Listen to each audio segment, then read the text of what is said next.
And you bring me in here to look at stick pictures on the shithouse wall, man? When I look at all these DVD extras, I can't decide if I want to go to the trailer park or see the trailer.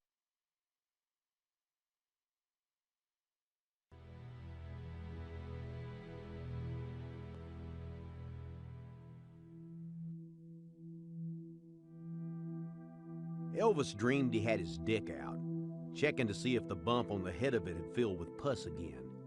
If it had, he was going to name the bump Priscilla after his ex-wife and bust it by jacking off. Or he liked to think that's what he'd do. Dreams let you think like that. The truth was, he hadn't had a hard-on in years.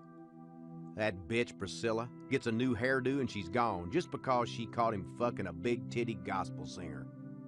It wasn't like the singer had mattered. Priscilla ought to have understood that. So what was with her making a big deal out of it? Was it because she couldn't hit a high note same and as good as the singer when she came? When had that happened anyway? Priscilla leaving? Yesterday? Last year? 10 years ago? Oh God, it came to him instantly as he slipped out of sleep like a soft turd squeezed free of a loose asshole.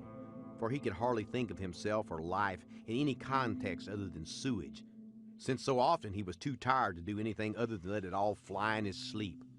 Wake up in an ocean of piss or shit, waiting for the nurses or the aides to come in and wipe his ass.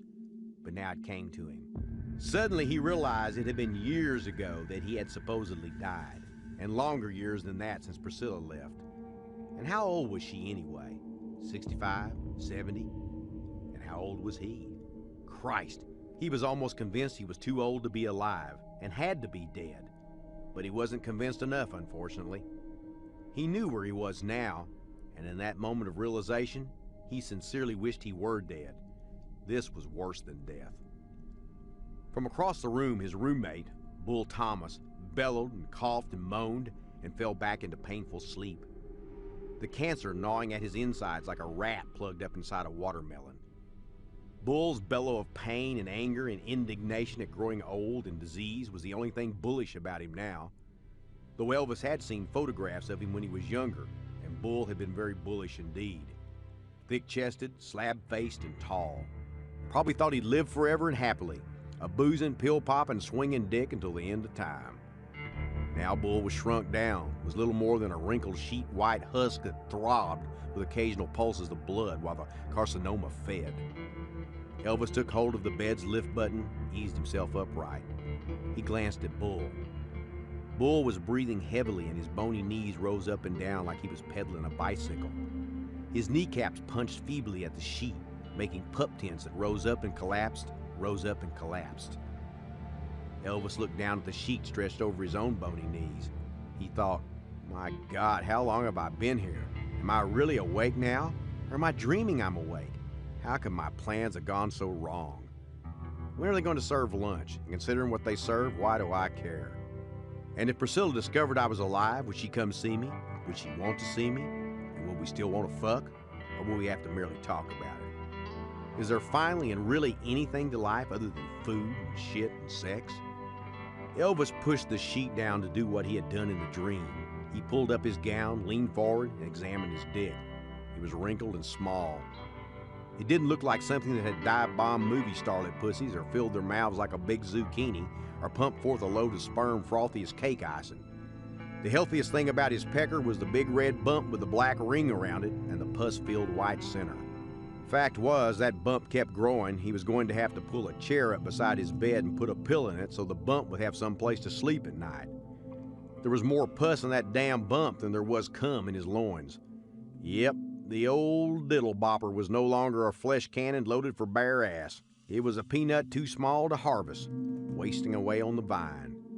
His nuts were a couple of darkening, about-to-rot grapes too limp to produce juice for life's wine. His legs were stick and paper things with overlarge, vein-swollen feet on the ends.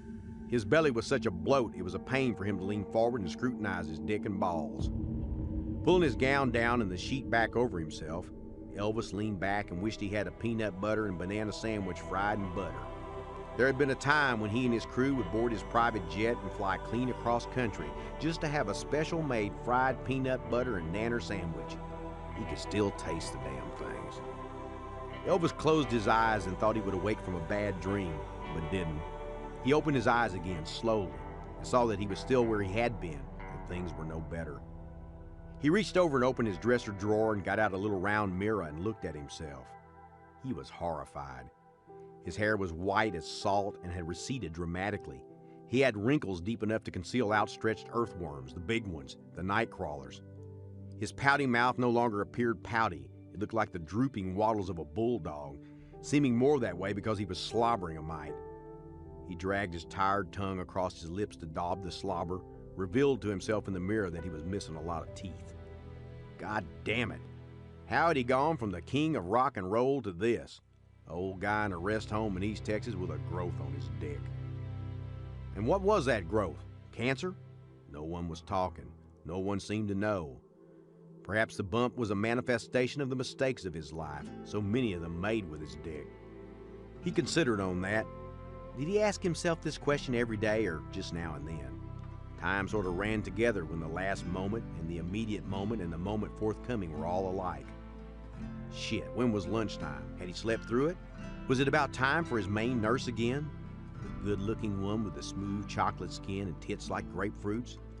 The one who came in and sponge-bathed him and held his pitiful little pecker in her gloved hands and put salve on his canker with all the enthusiasm of a mechanic oiling a defective part? He hoped not. That was the worst of it. A doll like that handling him without warmth or emotion. 20 years ago, just 20, he could have made with a curled lip smile and had her eaten out of his asshole. Where had his youth gone? Why hadn't fame sustained old age and death? And why had he left his fame in the first place? And did he want it back? And could he have it back? And if he could, would it make any difference? And finally, when he was evacuated from the bowels of life into the toilet bowl of the beyond and was flushed, would the great sewer pipe flow him to the other side where God would, in the guise of a great all-seeing turd with corn kernel eyes, be waiting with open turd arms? And would there be amongst the sewage his mother, bless her fat heart, and father and friends, waiting with fried peanut butter and nanner sandwiches and ice cream cones? Pre-digested, of course. He was reflecting on this, pondering the afterlife, when Bull gave out with a hell of a scream, pushed his eyes damn near out of his head, arched his back, grease farted like a blast from Gabriel's trumpet, and checked his tired old soul out of the Mud Creek Shady Rest convalescence home. Flushed it on out and across the great shitty beyond.